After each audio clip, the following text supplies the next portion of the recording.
I think one of the biggest things I didn't really notice until later is how social media doesn't feel like it's affecting you while you're using it. It's sort of like feels normal, like something everyone does when they're bored or tired or just trying to pass time. I used to think addiction was something obvious, like you have a problem when you can't stop. But when it comes to social media, it's way more subtle than that. It doesn't feel like you're losing control. It feels like you're just relaxing. But then you start noticing small things, like you pick up your phone without thinking, you open apps without a reason, you scroll even when you're not interested in anything. And the weirdest part is you don't even feel like you're making a decision most of the time. It's like your hand moves before your brain even catches up. For me, it started feeling strange when I realized I couldn't sit in silence for more than a few minutes without reaching for my phone. Like if I was waiting for something or even just lying in bed, there was this automatic urge to check something, anything. Not because I was expecting a message or because something important was happening, but just because silence started feeling uncomfortable. And I think that's where it really starts to change you in a way you don't really notice at first. Because your brain gets used to constant stimulation. Every scroll is something new, a new face, a new video, a new opinion, a new joke, a new story. And it never really gives your mind a chance to slow down and process anything. The funny thing is, it doesn't feel like it's hurting your attention span in the moment. It actually feels like it's helping you relax. But then you try to do something in real life that requires focus, like studying, working, reading, or even just having a long conversation. And suddenly, it feels harder than it used to. Your mind starts looking for distractions even when nothing is wrong. And that's when I started realizing that social media wasn't just something I was using, it was something I was adapting to. Like it was quietly training my brain to expect constant stimulation all the time. Another thing I've noticed is how it changes how you experience boredom. Boredom, well, long ago used to feel normal.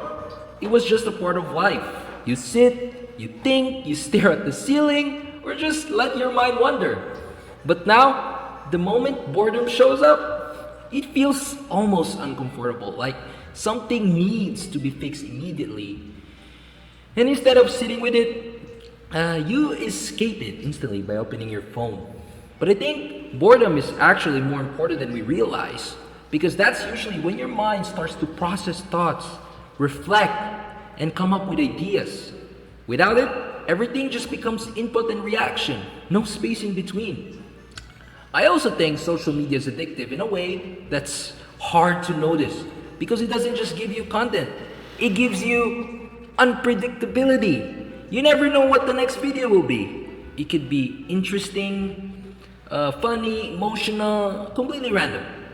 And that uncertainty keeps you scrolling longer than you planned. You tell yourself just one more, but there's no real ending point because there's always something new waiting.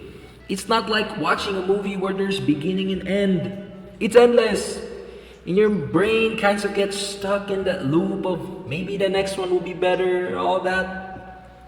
And the deeper I got into it, the more I realized it wasn't just about wasting time. It was about what I was losing in without even noticing it. My ability to focus for long periods, my patience, my ability to just sit with my own thoughts without needing noise in the background. Even my sense of time started feeling weird, like hours would pass, but I couldn't really pinpoint to what I was actually doing during those hours. And that's probably the scariest part. It doesn't feel like something dramatic is happening. It just slowly becomes your normal.